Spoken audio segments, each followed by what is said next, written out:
बिस्मिल्लाहिर्रहमानिर्रहीम। मैं brigadier retired Mohammad Shahid अजीज़ हूँ। मैं कंसल्टेंट फिजिशियन और मेडिसिन के रिलेटेड और चेस्ट से रिलेटेड और डायबिटीज़ से रिलेटेड बीमारियों का इलाज यहाँ पे अपने क्लिनिक में भी करता हूँ। इसके अलावा मैं फौजी फाउंडेशन हॉस्पिटल में भी अपनी खिदमत से अंजाम देता हूँ। आज ये मेरा मैसेज ये अस्थमा से रिलेटेड है। आप सबको पता है कि अस्थमा एक बीमारी है जिसमें मरीज़ों को सांस की तकलीफ़ होती है, और ये दोनों बच्चों में भी हो सकती है, बड़ों में भी हो जाती है। कुछ बच्चों में बड़ी अर्ली एज में भी शुरू हो जाती है, और इस बीमारी में बेसिकली सांस लेने में दुश्वारी होती है, साथ खांसी होती है, और जनरली इस बीमारी के बारहा अटैक्स होते रहते हैं। और कुछ लोगों को सीजनल होते हैं कि वो जब पोलन का सीज़न आता है तो उनका ये अस्थमा का अटैक होने के ज़्यादा चांसेस हो जाते हैं।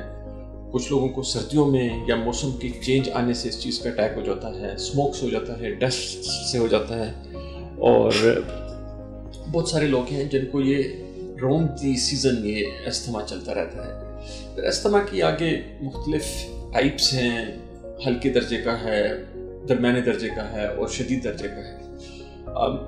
लेकिन ये बीमारी ऐसी है जिसको कंट्रोल किया जा सकता है। उसके लिए आपको एक प्रॉपर ट्रीटमेंट की भी ज़रूरत होती है, एहतियात की भी ज़रूरत होती है, और अपने लाइफ स्टाइल में मॉडिफिकेशन की भी ज़रूरत होती है।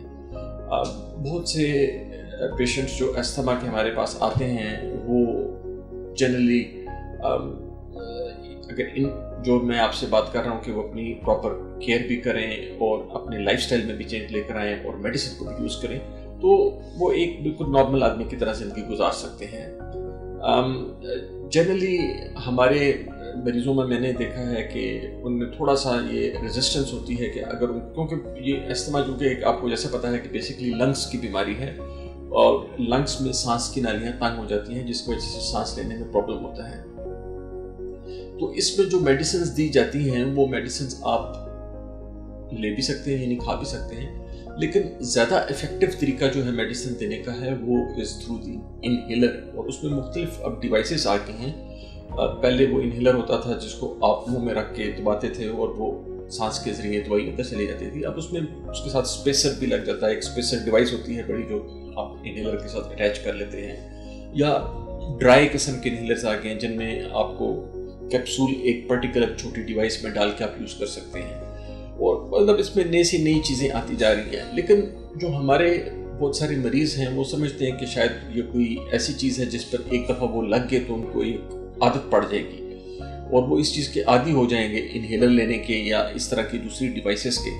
तो समझने की बात यह है कि ये कोई ऐसी चीज़ नहीं है कि ये जो आप इस पे एक दफ़ा आपने शुरू कर दी तो ये आपके लिए ज़रूरी हो जाएगी या आप इसके आदी बन जाएंगे या आपको एक तरह से इसकी लत लग जाएगी। दूसरे लफ्ज़ों में ये तो एक बीमारी है और उसके लिए दवाई देने का एक तरीका है। जिस तरह आप दवाई जुबान से खाते हैं या इंजेक्शन से लगाते हैं, इसमें दवाई आप इनहेलर के ज़रिए ले लेते हैं, और इनहेलर के ज़रिए वो ज़्यादा इफेक्टिव है और फौरी तौर पर असर करती है क्योंकि वो दवाई डायरेक्टली आपके लंग्स में जाती है और उससे कोई किसी किस्म का नुकसान नहीं होता, बल्कि जो खाने वाली गोलियां हैं वो फिर भी कुछ ना कुछ ज़्यादा आपके लिए साइड इफ़ेक्ट्स का सबब बनती हैं। जो इनहेल्ड मेडिसिन है उससे इस तरह के चांसेस होने कम होते हैं। तो इसलिए कहने का मकसद ये है कि हमारे जो मरीज़ हजरात हैं वो बिल्कुल कॉन्फिडेंस के साथ अगर डॉक्टर उनको कोई इनहेलर एडवाइस करता है या किसी और तरह इस तरह की डिवाइस एडवाइस करता है तो वो बड़े आराम से कॉन्फिडेंस के साथ उसको यूज़ करें, और वो बड़ी एक नॉर्मल आरामदाह ज़िंदगी जिसमें उनको सांस की भी दुश्वारी नहीं होगी और वो एक बहुत अच्छी तरीके से अपनी नॉर्मल लाइफ गुजार सकते हैं। और अभी with the passage of the time asthma में और भी चीज़ें आ रही हैं, इसमें मुख्तलिफ किस्म की आगे रिसर्च हो रही है और नई सी नई प्रोडक्ट्स भी निकलती आ रही हैं। तो होपफुली इंशाल्लाह आने वाले टाइम में और ज़्यादा भी अच्छी मेडिसिन हमें अवेलेबल होंगी। तो मैं अपना मैसेज यही कंक्लूड करूँगा कह के कि अस्थमा एक ऐसी बीमारी है जिससे आपको घबराने या खौफज़दा होने की ज़रूरत नहीं है। आप पूरे कॉन्फिडेंस के साथ अपने फिजिशियन से रब्ता करें और अपनी इस बीमारी का इलाज करके एक नॉर्मल आम इंसान की तरह ज़िंदगी गुजारें। फाइनली मैं ये आपको बताना चाहूँगा अगर ऐसे पेशेंट जो दूर दराज इलाकों में हैं और वो डॉक्टर तक नहीं पहुँच सकते या उनको डॉक्टर तक रसाई नहीं है, तो उसमें एक अच्छी खबर ये है कि ये हेल्पलाइन है, सांस जिंदगी है के नाम से, और इनका नंबर है 021-111-111-465। मैं ये रिपीट कर देता हूँ, 021-111-111-465, 021-111-111-465। तो वो इस हेल्पलाइन के जरिए गाइडेंस ले सकते हैं, अपनी बीमारी के बारे में मालूमात हासिल कर सकते हैं और इलाज भी पूछ सकते हैं। शुक्रिया।